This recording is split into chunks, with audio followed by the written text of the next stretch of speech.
was really a high-quality set from Statham, but he was always under duress. Only one service game that he didn't face break points. Did a nice job rising to the challenge. Hit some quality shots, changed direction of the backhand, but Latchko just able to play in his comfort zone so much easier, able to play through his patterns, play within himself, where Statham seems like he's constantly trying to play up to a higher grade than he's necessarily comfortable with, and the dam just broke there late in that first set. Had some good shots though, Statham. You saw that backhand there. Another one. A few winners. In the end, Latchko's greater experience.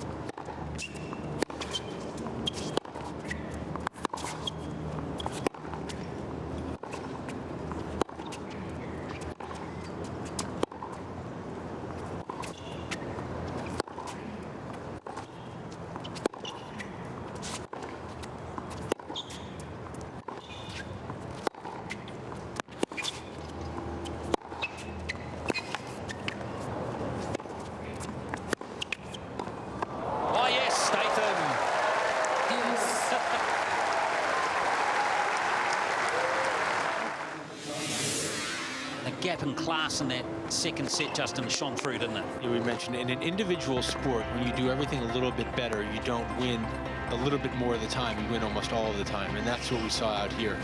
Statham played an excellent match, but everything that he did, Latchko had an answer to, and Statham kept challenging him, but Latchko just a higher caliber player. Statham has a lot to be proud of.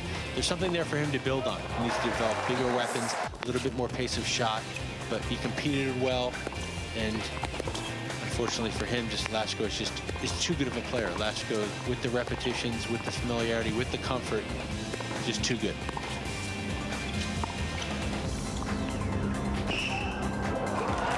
It's a good base Ruben Statham has. That's exactly right. He has a nice foundation. He has repeatable shots. The absence of a weakness is just, at his physical stature, there's only so much power and so many weapons he could have. He's a good, solid player. And in sports, as in life, the goal is to reach your potential and maximize that God-given potential.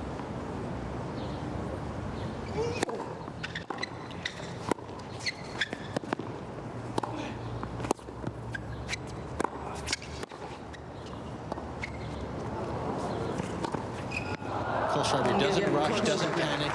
Such confidence in his all-court game, and he's just got off to a fast start here. 3 games to love. He's up 2 breaks in 7 minutes.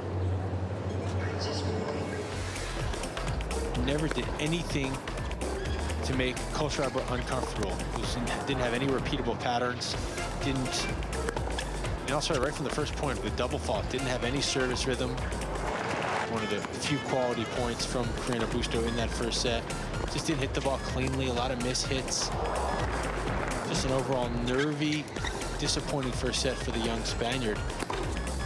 And you can't do that against someone of the quality of Kohlschreiber. He just is so prepared, is so dialed in right from the first point.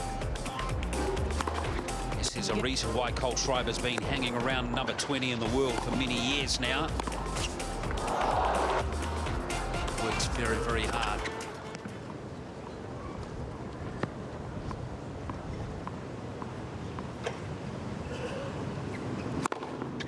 Game and second set. 211 k's an hour, that ace. To wrap up the second set for the Spanish player, 6 games to 3. And that's how you use your serve as a weapon. Kohlschreiber recaptured the form that we saw earlier on in the match. He looked so impressive early, just completely dictated and dominated, especially with that backhand. Hit the ball so early and took time away from his opponent, put him on the defense, was very precise at the net. But Carreño Busto kept fighting, and some unforced errors crept into Kohlschreiber's game, and Carreño Busto, a big, strong guy,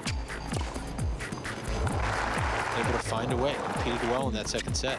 Just a lesson too. You've got to hang in there, don't you? You just got to hang in there. You never know what'll happen. That's exactly what Carreño Busta did. He got more comfortable, found his range, and he hung around. And also, he started serving better, started getting more free points, started going for that first serve. He started believing.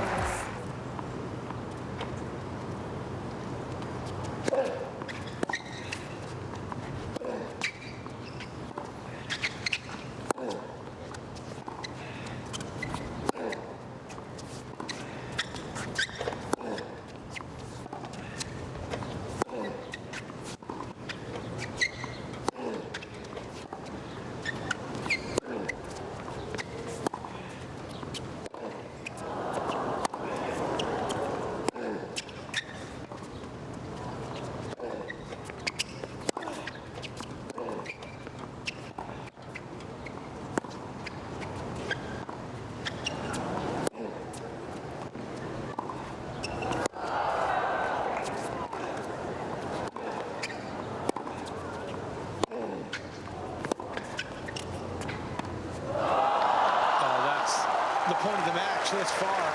Awesome offense and defense.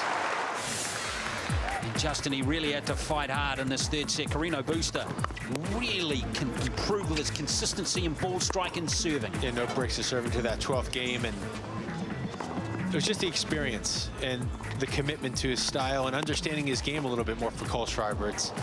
It's a myth that the top players raise their games in the big moment. Actually, Kohlschreiber was quite conservative. You heard in the interview, he relied on his legs, slicing, different spins.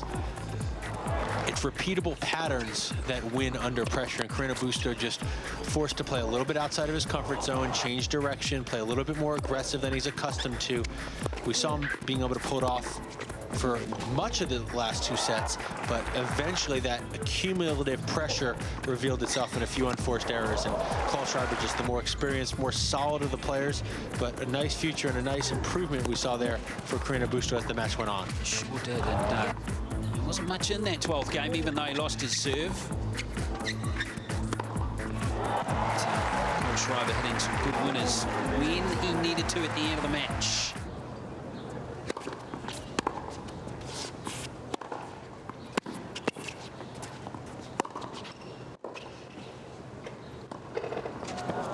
Well, that's just cheeky. And then some theatrics from Pear.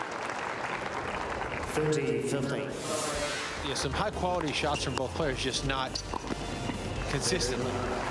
And not a lot of high-quality long points. Both players playing an aggressive brand of tennis, but neither one consistently finding their range in that first set. Pear just has that little extra technical efficiency, that little extra security in his game.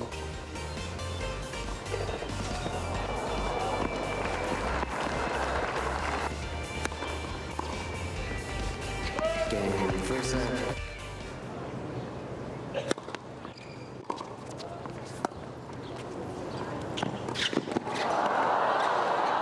Oh, he's in the mood, isn't he? He loses the point, but he endears himself to the crowd, that's for sure. 40-15. Have a look at this. He follows Olympique Marseille. Of course, Bill Tuiloma, the young all-white, plays in Marseille now. Turn back, please.